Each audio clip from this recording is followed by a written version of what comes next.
12년 만에 서울에서 그린벨트 개발 장구를 해제했는데요. 서울을 포함해서 5만 원 공급을 하겠다고 발표한 것은 정부가 앞으로 부담 가능한 수준의 주택을 양재 주택을 꾸준히 공급하겠다는 의지를 표현이고요. 이게 속도가 과연 나겠느냐? 무엇보다도 주택 공급하는 데 지자체와 사전 협의가 중요해요. 그런데 이번에는 서울시에서 하고자 하는 여러 가지 주택의 그런 목적과 또 저희가 지원하는 그게 너무나 일치하기 때문에 지자체 협력이 무엇보다 잘 될 거라 생각을 합니다. 그래서 우려했던 그런 문제는 없으리라고 생각을 확신합니다.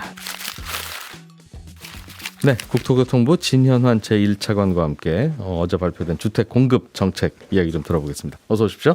안녕하세요. 예, 그린벨트 풀어서 공급하겠다고 지난번 88 대책에 말씀하셨는데 그 이제 첫 번째 윤곽이 드러난 거죠? 네, 그 후속 조치를 취한 겁니다. 발표된 곳은 이미 뭐 보도로 대충 아실 거고 시청자분들도 5만 호 정도를 짓겠다고 하셨어요. 그리고 3만 호 정도 지을 땅은 내년에 또 한번 발표하겠다. 그렇게 이해했는데 맞습니까? 네, 내년 상반기 중에 최대한 빠른 시기에 발표할 예정입니다. 그 3만 호는 아직 찾고 계셔서 그렇습니까?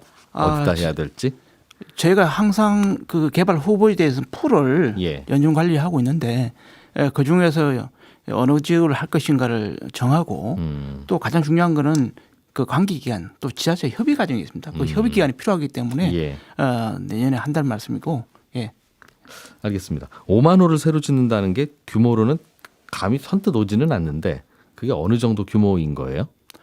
5만 호는 저희가 서울의 25개 구에서 예. 매년 평균적으로 아파트가 새로 집들이 하는 입주 물량이 한 3만 8천 호, 3만 7천 호 정도예요. 예. 그러니까 서울의 한 해의 입주 물량이 한 1.34배가 정도 되는 1.34배 정도를 적지 않은 물량이라는 말입니다. 예. 이게 이번에 계획이 없었다면 그냥 허허벌판으로 남았을 그 땅에 이번 계획으로 새로 짓겠다는 거죠. 안 그래도 지을 땅은 아니었고.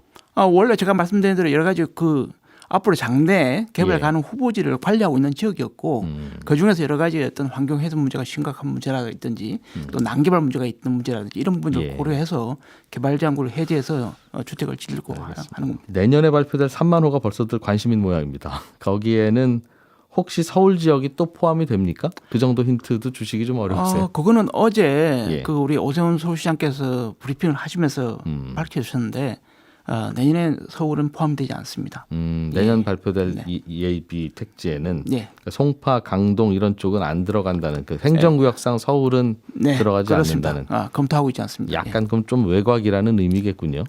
서울과 서울 주변 지역이 되겠죠. 서울 예. 주변 지역이. 네. 내년에 발표하실 3만 호 외곽 지역의 택지는 내년 언제쯤으로 봄, 여름, 가을, 겨울 중에는 언제쯤으로 예상하고 내년 있습니까? 상반기입니다. 내년 상반기인데 상반기에? 제가 조금 전에 말씀드린 대로 지금 여러 가지 그 개발 가능 후보지를 놓고 예.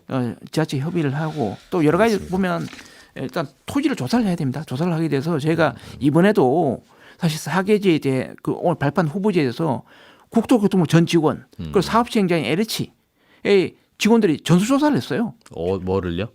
소유 여부에 대해서. 혹시라도 직원들이 먼저 그렇죠. 땅 사둔 거 아니냐. 그렇죠. 그래서 그중에 딱 저희 국토부 직원들 그 한 6천 명은 아무도 없고 예. 또 LH 직원 중에 딱 한 명이 소유를 하고 있더라고요. 10몇 년 전에. 그래서 그 부분은 제가 크게 투기 수요가 없는 것으로 보고 있고 예. 또 그 이번에 발표한 지역과 그 인근 지역에 대해서는 제가 5년간의 그 거래 상태를 지금 정밀 검증을 하고 있습니다. 그래서 과거 5년을 최근 5년치를 그래서 혹시 뭐 기획 부동산이라든지 아니면 투기는 목적을 위한 거래가 있었는지 이런 부분을 정밀 조사를 해서 그런 의심이 되면 어떤 우리 국세청이라든지 아니면 경찰 이런 데 고발 또는 수사를 할 계획으로 있습니다. 지금 발표하신 그 지역에 아파트 입주하면 언제 입주입니까? 저희가 이제 특히 이제 개발 지역을 풀어서 주택을 공급한다고 하면 이게 먼 훗날 이야기다 그런 말씀하시는데 예. 실제 먼 훗날이 아니고 이번에 제 계획상은 이번에 후보지 발표 5년 후인 29년에 예. 분양을 시작하고 그때 분양하고 또 7년 후인 31년에 예. 입주가 시작되는 걸로 되어 있습니다. 그래서 그동안 통상 한 10년 정도 입주까지 걸렸거든요.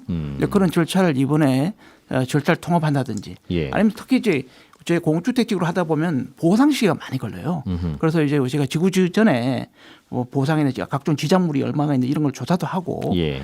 그리고 아예 그 저희가 토지를 조성해서 주택을 공급하는 민간 사업자나 아니면 공사업 넘기는데 이번에 아예 특히 이제 서울의 서리풀 지역 같은 경우는 예.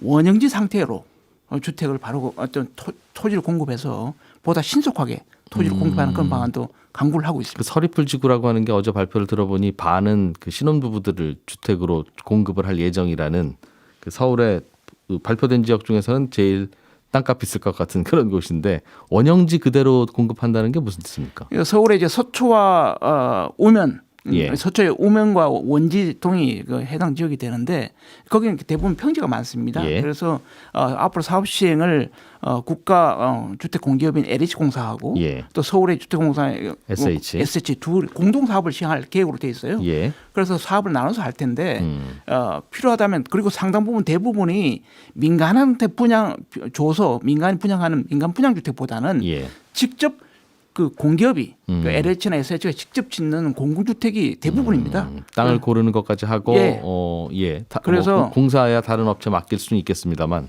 예. 예. 그래서 바로 이제 땅을 그 토지 처음에 시행하는 LH공사나 SH가 처음부터 다 토지를 조성해서 평탄을 하고 난 다음에 토지를 줘서 주택을 분양하는 게 아니고 예. 그 원형지를 주면 그 원형지의 그 지형을 살릴 수도 있고 예. 그렇게 해서 주택 사업자가 보다 신속하게 사업을 할 수 있는 그런 방식입니다. 그럼 땅은 일단 나눠서 팔아야 되는 거군요, 건설회사에게. 팔 수도 있고, 근데 제가 말씀드린 이 부분 서울 서초 서리풀 지구 같은 경우는 상당 부분이 공주택이기 때문에 예. 땅을 팔기보다는 직접 LH나 SH가 직접 지어서? 주택을 지은 경우가 많습니다. 예. 알겠습니다. 지금 뭐 조성되어 있는 토지 형태가 그래서 그랬다는 예, 말씀이군요. 예, 예. 예. 이게 이제 가장 궁금한 건 이렇게 되면 집값이 좀 안정이 될 거냐 하는 그런 궁금함 그리고 이제 뭐 취지도 당연히 이제 그러기 위해서 네네. 하셨을 테니까요. 그래서 아마 이명박 정부 당시에 보금자리 주택 정책이 그 지역 언저리에서도 꽤 공급이 됐었고 당시에 주택 가격이 꽤 안정됐던 기억이 있어서 이렇게 하면 좀 안정될 건가 하는 그 기대감도 좀 드는데 공급이 되니까요. 또 한편으로는 당시에는 그 뭐 건설 비용도 저렴하고 그래서 주변 시세의 70% 수준으로 계속 공급을 하니까 그렇게 저렴하게 공급이 됐기 때문에 가능한 건데 이번에도 그게 저렴하게 되려나 이제 그런 또 의구심은 있습니다. 어떻게 설명 주시겠습니까? 사실 이제 그 이명박 정부 때 서울에서 강남 그리고 서초 지역이 중심으로 해서 이제 봉자 주택을 많이 공급했는데요. 약 3만 원 정도 공급이 됐어요. 예. 3만 원 공급이 됐는데 그 당시에 조금 전에 말씀하신 여러 가지 시장 안정 효과도 있었지만 또 한편 부정적으로 로또라든지 또 뭐 반값 아파트라든지 또 예. 민간 분양 시장을 구축한다는 이런 부정적인 측면도 있었어요. 당첨되신 분들 돈 많이 버는 게 그리고 그거죠. 예. 당첨 분들이 혼자 시세 차익을 가진다는 문제가 있었는데 그 당시에 제가 담당 과장이었어요. 아하, 예. 그래서 너무나 잘 아는 상황이고 이번에는 사실 저희가 서울에서 12년 만에 그린벨트 개발제한국을 해적을 한 거는 예. 사실 개발제한국이라는 건 미래 세대를 위해서 낭비된 땅이잖아요. 그래서 서울시와 의견이 어떻게 보는가 하면 우리가 서울시의 미래 뭐 결국 미래 세대는 청년 또 신혼부부 이런 사람들이잖아요. 그런데 예. 지금 현재 우리가 정부 가장 큰 문제가 저출생 문제가 가장 심각하잖아요. 그런데 예. 그중에서 저희가 합계 출산율이 한 전국적으로 0.72 정도 되는데 서울의 합계 출산율은 그보다 훨씬 더 낮아요. 0.53이에요. 예. 그래서 그만큼 경쟁이 치열하고 주거비가 비싸다는 거죠.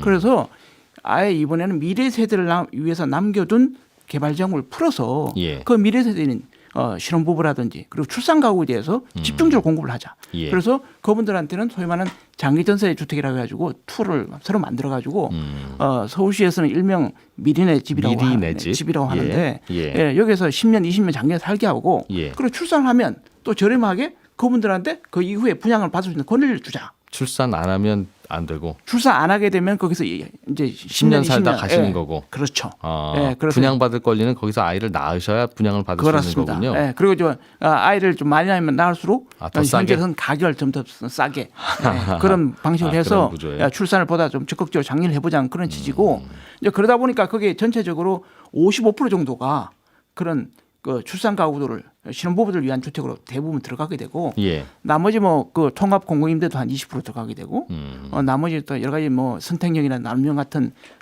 공공 분양된 유흥도 상당 부분 들어가서 실제적으로 그 가구의 보험자 주택과 달리 예. 민간과 형합되는 순수 분양 주택은 역세권 주변의 주상복합 주택 그 정도입니다. 그래서 아주 제한적이고 대체로는 신혼부부용으로 공급될 예, 그렇습니다. 것이다. 그래서 차익도 그럼 많이 날 예정입니까? 신혼부부 입장에서 보면 신혼부부 싸게? 입장에서는 일단 줍니까? 10년, 20년 아주 저렴하게 살 수 있고 예, 그 그거야 이후에 뭐. 자기가 목돈을 마련해서 예. 보다 시세보다 훨씬 저렴한 가격으로 분양받을 수 있는 권리를 주는 거죠. 그럼 미래 시세 대비 어느 정도 가격으로 분양해 주실 계획이 있어요?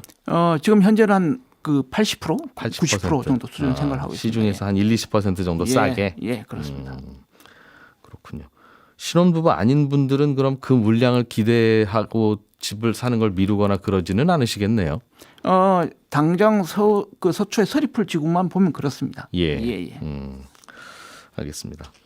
입지가 대부분 수도권 중심이기도 하고 해서 오히려 수도권만 강화되는 거 아닌가 하는 또 지적도 반대편에는 있을 것 같은데 뭐 어차피 서울 집값, 수도권 집값이 신경 쓰여서 하는 거니까 이거는 뭐 불가피하다고 말씀 주시겠습니다.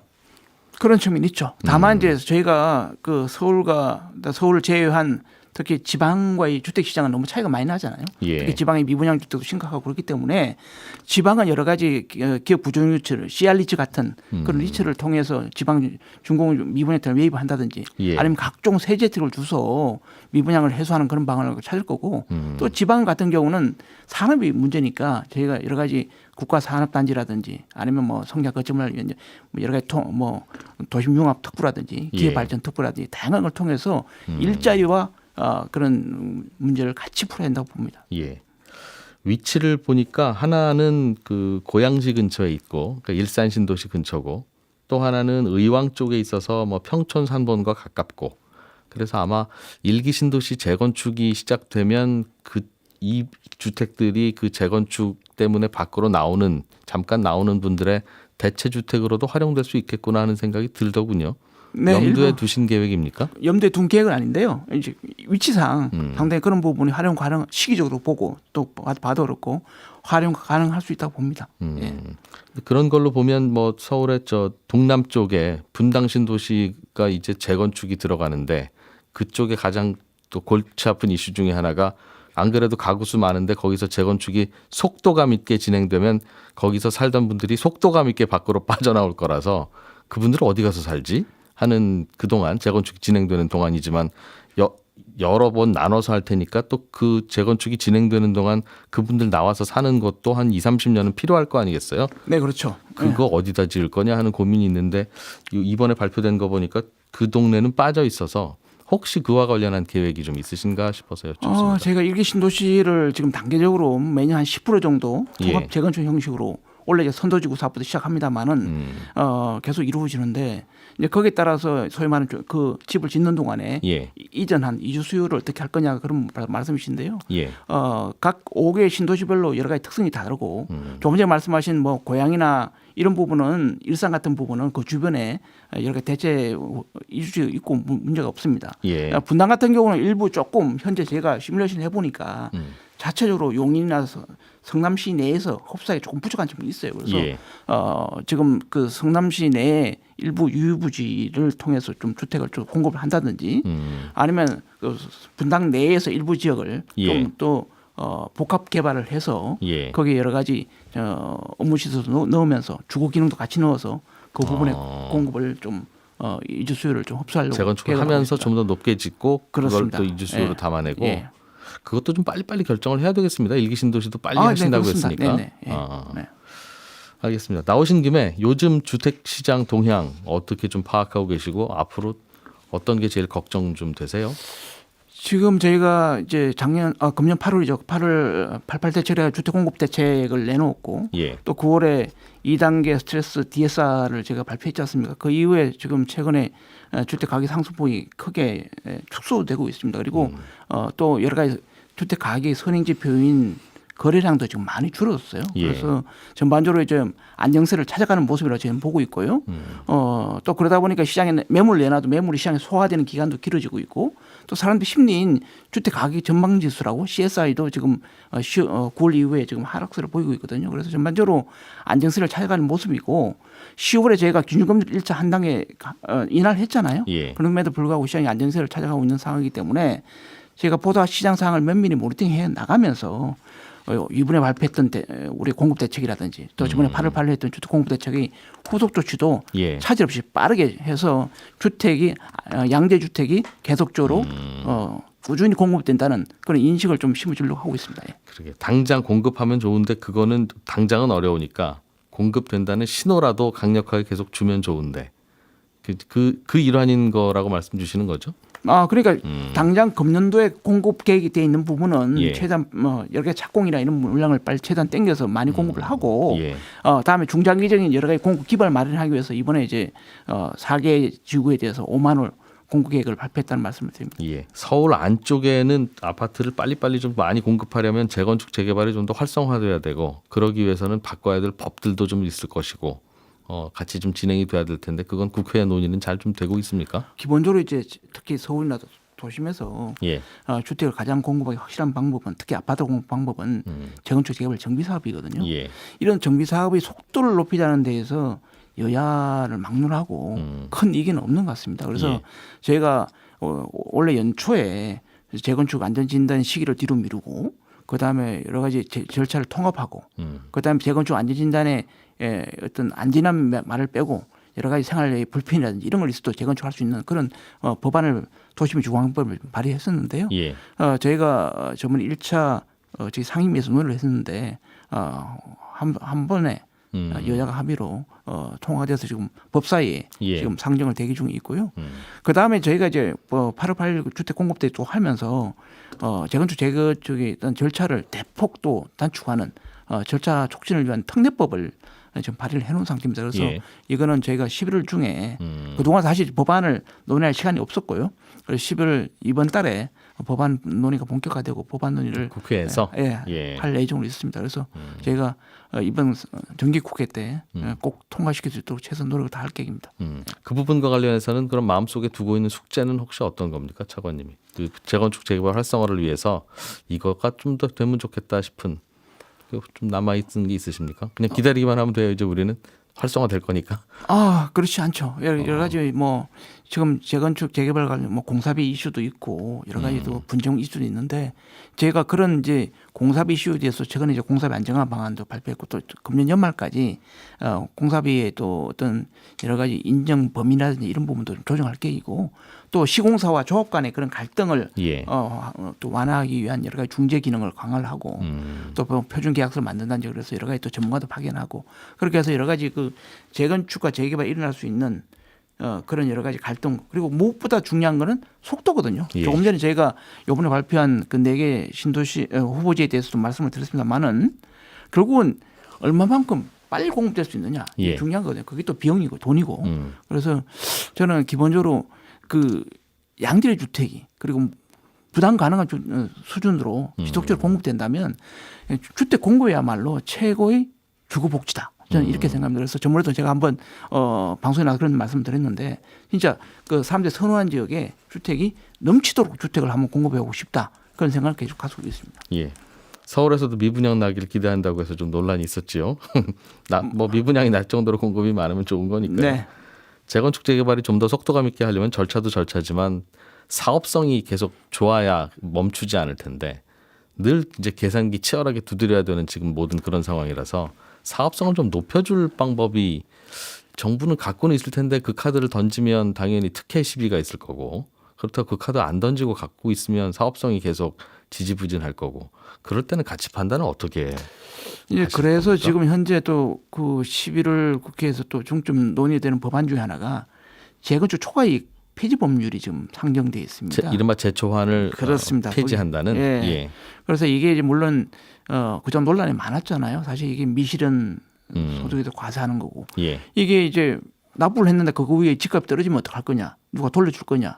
그리고 이미 양도세로 이미 다 환수가 되는데 이런 미실현 이익에 부과하는 게 만약해가지고 이중과 과세다 논란도 많았습니다. 그래서 이게 여전히 공사에 있어서 여러 가지 불확실성이 남아 있고 그래서 이번에 재건축 초과이익 같은 경우도 사실상 이게 작동이 하기 쉽지가 않은 거거든요. 여기 논란에서 과거에도 12년부터 17년까지 예. 부과를 또 유예를 했고 또 최근에 여러 가지 이제 작년에 법이 일부 개정돼서 그에 대한 야당의 반응은 긍정적인 편입니까? 야당의 반응은 저희가 오늘 가서 만나셔야 돼요? 법안 심의를 하게 됩니다. 예. 오늘 국회에서? 네, 그렇습니다. 그럼 차관님이 옆에서 또 설명도 해주시고 설득도 해야 되는 상황입니까? 네. 저희 인터뷰보다 중요한 일이 뒤에 있군요. 그 이번에 발표된 그린벨트 지역은 대개는 이제 보통 신도시가 발표되거나 그린벨트 해제가 발표가 되면 거기에 집만 지어서 되는 거 아닌데 출퇴근을 뭘로 하느냐, 지하철은 언제 들어갑니까? 이제 그런 질문이 이어지기 마련인데 그 부분에 대한 보완은 어떻게 하고 계십니까? 제가 이제 그 소위 말하는 그 연계교통, 광역교통 계획에 대해서는 충분히 계획이 마련되어 있습니다. 그래서 하나 예를 들면 서초의 그 원지하고 우면의 그 서리풀 지구 같은 경우는 옆에 그 신부당선이 지나가거든요. 예. 청계산 입구역이 있습니다. 그런데 그 약간 거리가 멀어요. 그래서 예. 역사를 좀 위치나 이런 걸 개선을 하고 그다음에 지구 내에 별도의 역사를 신설하는 거를 추가 신설하는 걸 신분당선에서 중간에 역을 하나 만드는 걸로. 그렇죠. 예, 역을 만드는 걸 적극적으로 검토를 하고 있습니다. 그래서 그렇게 되면 상당히 거기 입주하시는 분들도 예. 쾌적하게 뭐 주택 문제가 상당 부분 해소되지 않을까 생각이 들고 지금은 그냥 달리는 철도의 중간쯤 어딘가에 위치해 그렇습니다. 역사를 하나 만드는 걸로. 중간 정착을 하나 만든다는 거고요. 그래서 고향의 대국 역세권 지구 같은 경우는 거기는 소위 말해 저희는 펜타 역세권이라고 그러거든요. 대곡역이. 사실 5개의 노선이 교차해요. 예. 지금 GTX-A가 거기에 교차를 하게 되고 그다음에 3호선 예. 그리고 교외선, 경의중앙선, 서해선 이 5개가 교차를 하는데 그 교차를 하기 때문에 그 교차하는 걸 복합 완성된다. 우리 서울의 삼성역처럼 예. 그걸 제대로 만들어주게 되면 거기에 업무와 여러 가지 자족 기능을 중심으로 들어가게 되고 주거 기능 어떻게 보면 지원 기능으로 들어가게 됩니다. 그러면 예. 오히려 어떻게 보면 그 뒤에 있는 앞으로 지금 현재 재건축하고 있는 일산 신도시 같은 경우도 여기 자족 기능이 강화됨으로 해서 예. 일산 신도시 여러 가지 그 사업성이 더 높아지는 재건축하는 데 그런 효과도 있을 것 대곡역 같습니다. 그 근처는 지금은 가니까 벌판이던데요. 그렇습니다. 거기에는 이제 주택보다는 각종 상업용지나 회사, 오피스 이런 걸 좀 그렇습니다. 넣겠다는 말씀이군요. 상업용지보다는 주로 업무 시설이라든지 업무 시설을. 여러 가지 예. 비즈니스 시설 이런 부분을 중심으로 들어가고 거기에 이제 일정 부분 이제 보조하는 지원하는 기능으로 주거 시설 넣어서 예. 수도권 서북부 지역에 거점으로 육성을 말씀하신 대로 해보겠다. 5개 전 맞습니다. 노선이 그쪽으로 모이니까 그쪽에 뭐가 생겨도 크게 생기겠다는 생각은 하고 있었는데 네. 이번에는 그럼 거기에 아파트를 좀 더 짓겠다는 계획이 새롭게 들어간 건가요? 그럼? 거기를 그러니까 체계적으로 어차피 지금 5개 역이 교차를 하니까 예. 그 부분에 언젠가는 개발될 거는 난개발이 많이 일어나고 있어요. 예. 그래서 그 부분을 이번에 체계적으로 개발을 하고 그래 뭐 복합 환승센터를 제대로 만들어 가지고 그 지역을 일대를 정비를 해서 예. 여러 가지 그 환승 기능도 아주 편리하게 만들고 거기에 여러 가지 그럼 상당히 모든 게 모이니까 편리할 거 아닙니까? 예. 그러면 여러 가지 비즈니스나 업무 자족 기능을 많이 넣고 그게 이번에 만들어진 계획입니까? 예 그렇습니다. 이번에 대구 역세권을 하면서 어. 이번에 개발하면서 앞으로 그렇게 개발이 될 겁니다. 그럼 그 이전에는 이번에 그 집값 때문에 그린벨트 해제하는 계획이 나오기 88 대책 이전에는 대곡역을 그 근처에는 어떻게 하실 계획이셨어요? 그 자체로서는 특별한 계획이 없었죠. 그냥 5개 역이 통과하는 그 다만 그곳에 저희가 계획이 없었어요? 저희가 봤을 때는 아까 전에 말씀드린 대로 항상 저희가 개발 후보지를 풀을 가지고 있다고 했잖아요. 그런데 거기는 굉장히 개발 압력이 높고 계속 예. 놔두면 개별적인 난개발만 그래서 이루어지고 개발 억제하고 있었죠. 네, 예. 그렇게 되면 계속 집값은 오르고 그래서 이거를 체계적으로 개발해야 되던 언젠가 개발해야 되던 그런 거기에 대한 후보지를 밑그림을 이번에 만들기로 제시를 했다. 한다고 보시면 됩니다. 예. 그럼 이번에 그쪽에도 주택이 좀 들어간다고 발표가 됐는데 같이 들어갑니다. 당연히 그렇겠죠. 네. 그것도 그럼 곧 그 풀고 착공하기 시작할 겁니까? 그것도? 그럼 역도 들어오고 오피스도 들어오고. 이번에 저희가 발표한 4개 지구 중에 하나니까 예. 당연하죠. 그럼 대곡역 근처는 이번 발표로 그쪽 개발이 좀 더 일정상 앞당겨진 거로 해석해야 되겠네요. 앞당겨지고 체계적으로 개발되고 그렇게 보시면 되겠습니다. 예. 예. 이번 대책과 관련해서 여쭙고 싶은 건 대충은 다 여쭙는데 나오셨으니 또 자주 국민들 뭐 직접 만나기는 좀 어려우시니까 하시고 싶은 말씀 있으면 시간을 좀 드리겠습니다. 예, 무엇보다도 저희가 이번에 이제 서울을 포함해서 12년 만에 서울에서 그린벨트 개발 장구를 해제했는데요. 서울을 포함해서 이렇게 서울의 인근 10km 내에서 네 곳에서 5만 원 공급을 하겠다는 발표한 것은 정부가 앞으로 주택을 진짜 부담 가능한 수준의 주택을 양재 주택을 꾸준히 공급하겠다는 그런 그 의지를 표현이고요. 또 하나는 저희가 이런 그 개발 계획을 발표하게 되면 이게 속도가 과연 나겠느냐? 정부가 말하는 게 과연 5년 7년 만에 예. 부장이 되고 입주가 되는 이런 말씀을 많이 하세요. 그 그래서 근데 2, 3년 전에 문재인 정부 때도 집값 한참 오를 때 여기 지도 찍어주시면서 그쪽에 주택 공급하고 하기로 했다는 것 중에 특히 서울의 요지 지역은 지금도 다 안 되고 있잖아요. 태릉 골프장이니 서울 의료원이니 이런 곳들이. 그래서 그냥 발표만 하시는 건가? 근데 그때랑 다르죠. 그거는 이제 여러 가지 그 현재 여러 가지 그 기관이나 어떻게 거기에 들어가 있는 입주한 시설들을 이해관계자가 있는데 이해관계자 있고 이주를 시키자 되는 부분이고 이제 이 부분은 개발장국이기 때문에 우리가 공공주택지구로 해서 여러 가지 수용 방식을 통해서 공급을 하기 때문에 그거 예. 다르다는 말씀을 드리고 예. 그래서 저희는 이번에 제가 말씀드린다면은 여러 가지 그 지구 지정 전에도 보상에 관련 여러 가지 조사도 착수를 하고 예. 또 사업 계획과 여러 가지 지구 계획도 동시에 수립을 하고 그다음에 일부는 아까 말씀대로 이렇게 큰 덩어리로 원형지로 공급을 해서 주택을 공급을 빨리 할 수 있는 방안을 최대한 찾을 것이고요. 그다음에 그 무엇보다도 주택 공급하는데 가장 보면 그 지자체와 사전 협의가 중요해요. 예. 사실 그 좀 전에 말씀하신 그런 부분은 그 지자체와 이견이 있는 부분이거든요. 예. 그러니까 지자체 충분히 그 협의가 없이 발표된 측면도 있는 것 같아요. 그런데 이번에는 서울시에서 어제도 우리 오세훈 씨님 나와서 발표하셨습니다만은 예. 여러 가지 서울시에서 하고자 하는 여러 가지 주택의 그런 목적과 또 저희가 지원하는 그게 너무나 일치하기 때문에 여러 가지 뭐 서초구도 그렇고 지자체 협력이 무엇보다 잘 될 거라 생각을 합니다. 그래서 그런 부분을 하게 되면 좀 전에 우려하셨던 사회가 우려했던 그런 문제는 없으리라고 생각 확신합니다. 알겠습니다. 종종 좀 나와주시고 내년에 3만 호 발표 때도 좀 잘 설명을 좀 해주세요. 네. 국회 일정으로 바쁘시겠지만. 네. 네, 고맙습니다. 도기통부 진현환 1차관이었습니다. 고맙습니다. 네, 감사합니다.